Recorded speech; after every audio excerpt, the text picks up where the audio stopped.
And there's great communities everywhere. There's great, our loyalty is not to a chain, it's to our community, to our holders, because it has chain specific traits. Bridge it to another chain, and then the rarity auto updates, and now you have a top rarity. So it created this gamification of NFTs. It was so fun. Hedera is the most like what we're used to. The community is the most like what we would find on Phantom or AVAX, except it's at a much earlier stage in the life cycle of NFTs there.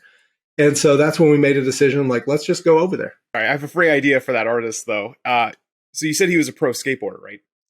Yeah, I don't know if he's pro or just in that scene. I know he's in the pro skateboard scene 24/7. Yeah, so if he's a skateboarder, he could potentially do a line of skateboard decks or longboard decks and have the Onis almost like. Have you ever? Do you know what a sticker bomb is?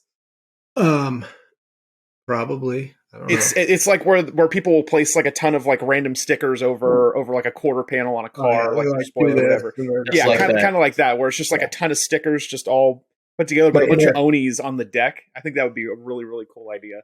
That would be cool. A few of our artists, Illustrations does decks, and then Teens on Acid, he does. You can go on his site, and a lot of his art makes really cool decks. But yeah, there's actually is a skater pixel collection that he did as well that we've taken and we redid it.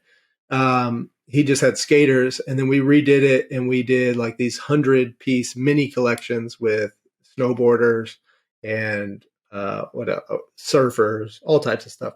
Really fun.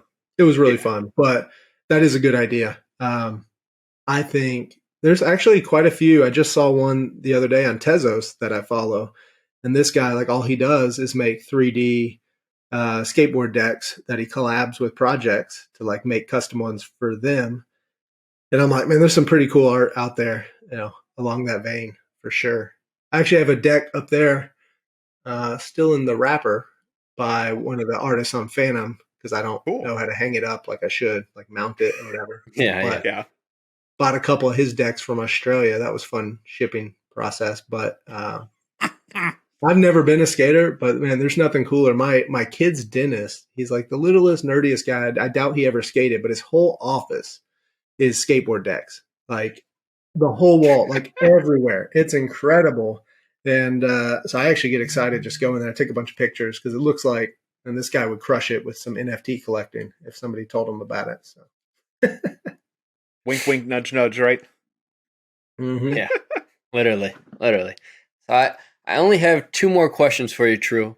They're both pretty much Hedera related. So we kind of already brushed over the topic of the H Labs token. I was just curious. I haven't really looked into it too much, besides now getting into a couple of the projects that are on through your ecosystem. How much H Labs does like each NFT project on Hedera receive per like NFT, really? Yeah, so you basically get 7 a week, so 1 a day, Gotcha. But it's airdropped. We use HBAR Suite, so it's airdropped on Sundays at some point. You just have to make sure you have the H Labs token associated. And if anybody has any of our projects and doesn't have that, just hop in Discord and we can tell you what it is. But or hit me up on Twitter.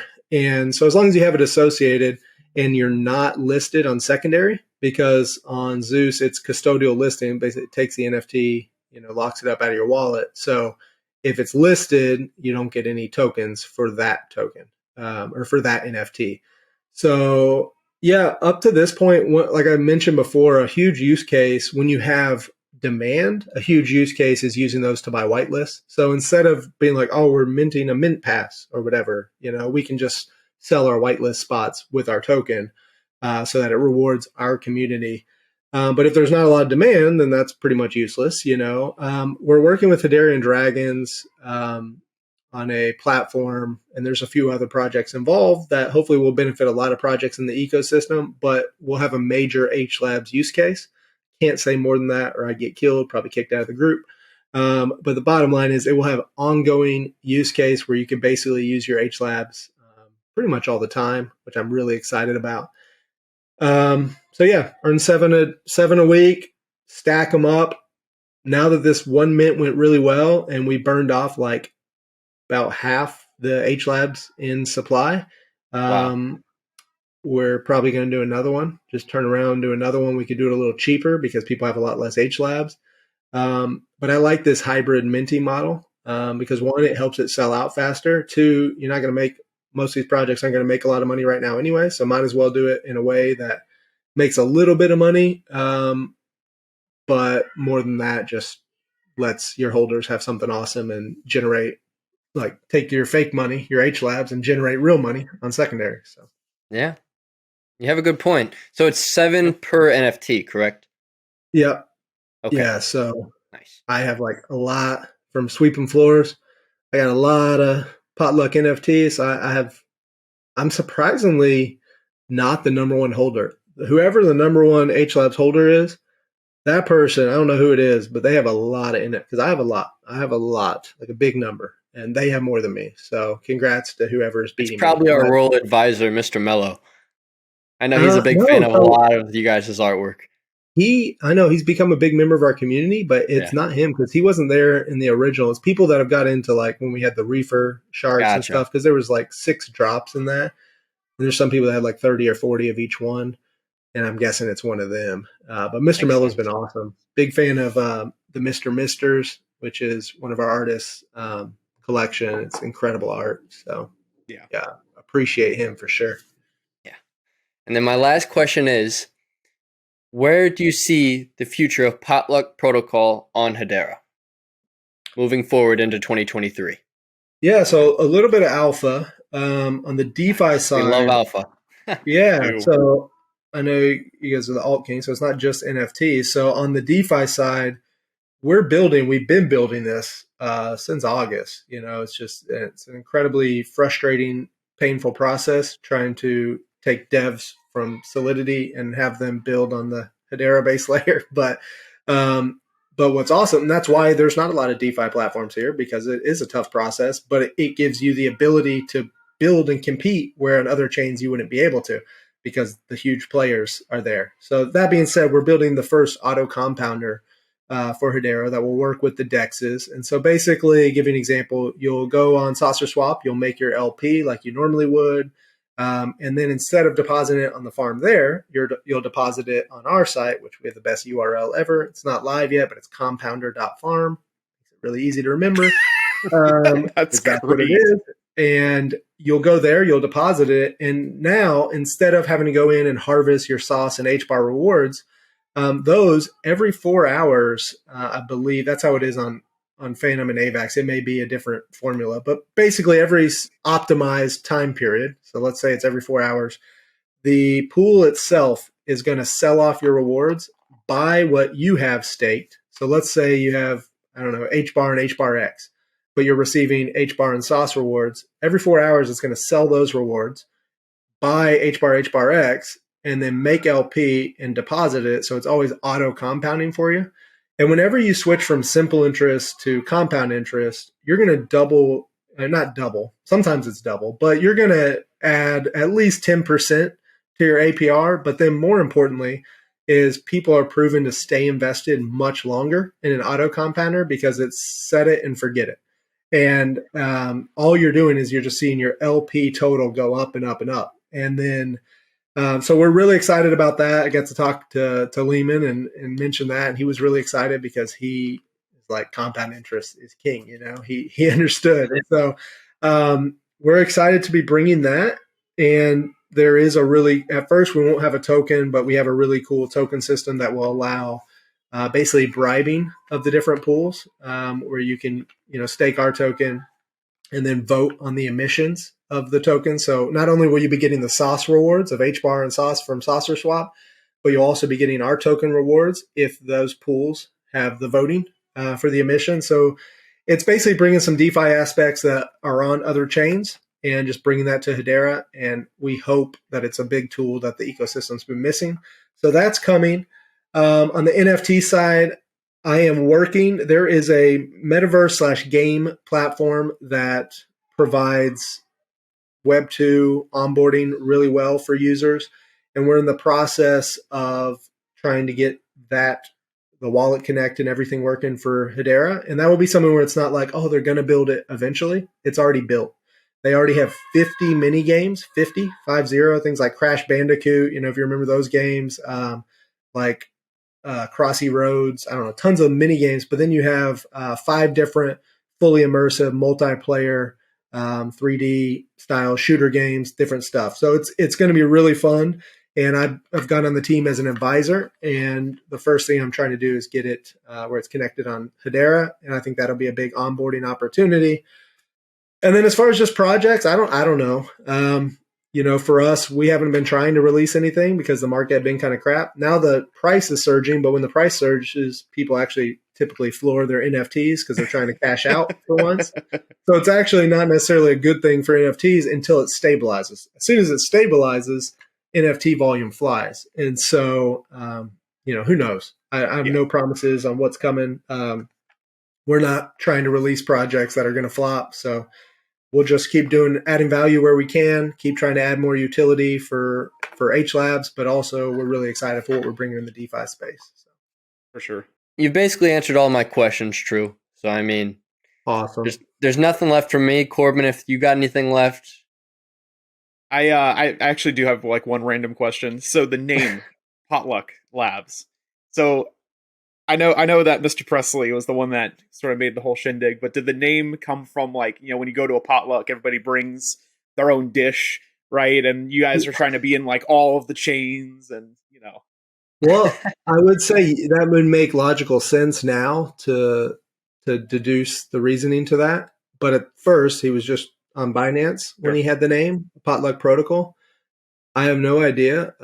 We've never really had an in-depth discussion on it because also like the mascot is a bat, and our token is Fang. So there's not a whole lot that makes sense with it. So it was all planned from the start, right? Yeah. Only God knew where it was going to head, and that we would be, bringing together chains and people from everywhere. But I don't know. A better question would be where True Voodoo come from, because that goes back to the origins of what really led me to NFTs, and that was playing Diablo 2 24/7 as like a middle schooler and early on in high school, and collecting and trading in their forums, like trading assets, and really started like a business, a hustle on Diablo 2. And my name was Voodoo on there because I listened to Godsmack all the time, and they love that song Voodoo. Yep. And it's the only song that's not like any of their others, real slow song. And so I was Voodoo, and then I got Xbox Live or something, at some point, and Voodoo was taken. So I did True Voodoo. Then on Twitter, I used to be like my normal name. And then when I got into crypto Twitter, I was like, oh, let me change this. And I had some stupid name like the Phantom Farmer or something because I was making all these DeFi yields. And then I got into that Tombheads auction house. And then I realized, I need Discord. What's Discord? I don't know. I downloaded it. Well, apparently I already had a Discord attached to my email. I recovered it. It was True Voodoo. And I was like, okay, whatever. I'll just be in there. And then I kept having to tell people on Twitter that I'm also that guy who buys all the NFTs and Discord, and then I could not figure out how to change my name on Discord, but then I realized I searched and figured out I could change my name on Twitter, so I just changed it, and so then boom, I was True Voodoo. But like back then I had no followers, it was like no big deal, and then now it's like 11,000 followers, got this big brand, and there's no escaping it. And the sucky part is like I'm not into voodoo stuff at all. But everybody who would make these like tribute pieces to us or to me is like gives me voodoo doll pieces and stuff. So, anyways, pick your name carefully a little more than I did. Yeah. But yeah, I could tell you that origin story, but Potluck, that's just a mystery that no one will ever know. That's absolutely incredible. True, thank you for your time. Thank you for everything that you provided. Potluck Protocol. Got big things ahead. You guys have accomplished so many great things so far, and I just can't wait to look forward to everything that you guys do in Hedera specifically. Because if anybody who's watching, if you notice, majority of our content is HBAR related, but we do a lot of cross-chain stuff as well. But we're mainly focused on HBAR, and so that's why I look forward to the Hedera sides of things as well. Because that ecosystem is very small. It is very up and coming, and there's a lot of big things with a lot of big potential ahead. And so I wish you the best of luck. And Yeah, thank man. you. And for your HBAR listeners, I'll close with this thought because this is really the long-term vision and play of what I see on Hedera is I've already seen this play out. I've seen it with Phantom. I've seen it with other networks where you have an established chain that people are maxis of, that people believe in, that they've been holding for a long time, but have nothing to, have had nothing to do with their tokens, just waiting for the ecosystem to develop. Yeah. And two things need to develop: a DeFi ecosystem and an NFT ecosystem. And on Hedera, the NFT ecosystems develop first, but there's still a lot of tools, a lot of improvements that can come, and a lot of analytic tools, marketplace tools that once they get here, it will provide a much better platform for people to come and want to ape in on. But as soon as the DeFi tools are there, you have the foundation with money to support them, to help with adding the liquidity, to help with the rewards and staking. And most layer one ecosystems they don't have many rewards left. So the DeFi scene doesn't have the attractiveness of HBAR. And so my thought is over the next year, like assuming that we don't moon, like this run stops at some point or teeters off, just because of global economic conditions are still not that much improved. But assuming that there's still time to build, my thought was that by next year, you'd have even better EVM compatibility so builders can come. You'd have time for all the established projects to continue upgrading their tool system. And you would really have HBAR in a position to attract the masses in DeFi and also in the NFT scene. And so for me, it's not just, hey, let's go release some projects, make a little money. It's saying, hey, this is really where I have my investments. Let's put my money here because I believe in the medium to long-term play. And so I have no idea what price action will do, but I do think that if the DeFi ecosystem with the support of the foundation has a potential to bring over for a 10x to 100x of the user base on Hedera in the next 12 months. And if that happens, your NFTs you're collecting now, if the projects are good and they're still around, that's easy money right there. So yeah. Couldn't have said it better. I mean, I just want to say, if you just look at January, there's been over 200,000 wallets created just in January. That was me. I was creating alts so I could mint. Yeah, you're using a bunch of different emails just to create them through Hashpack real quick because now we can do that. To pick up those free shark mints. Yeah. That was just me. My bad. Well, True, thank you for your time. Appreciate everything, and we look forward to your future. Keep up the good stuff, y'all. I'm following, watching everything you're doing. Thank you very much. Well, ladies and gentlemen, with that being said, this has been the Alt Kings podcast, and we will see you all next episode. Peace. Peace. Nice. Also, you want to see something funny while I get my voice back? My grandma was the sweetest Christian lady ever. Never sinned, never had a bad thought. She, big animal lover. And at some point in her life, she thought I liked penguins. So I always get penguin presents. So as an adult, I got this mug. And it looks just like a nice penguin mug, but it's really a massive penguin orgy. And you can see 69ing. It's everything. Some of these are real explicit. Hold on. Oh, yeah, this one I'm getting it from the back.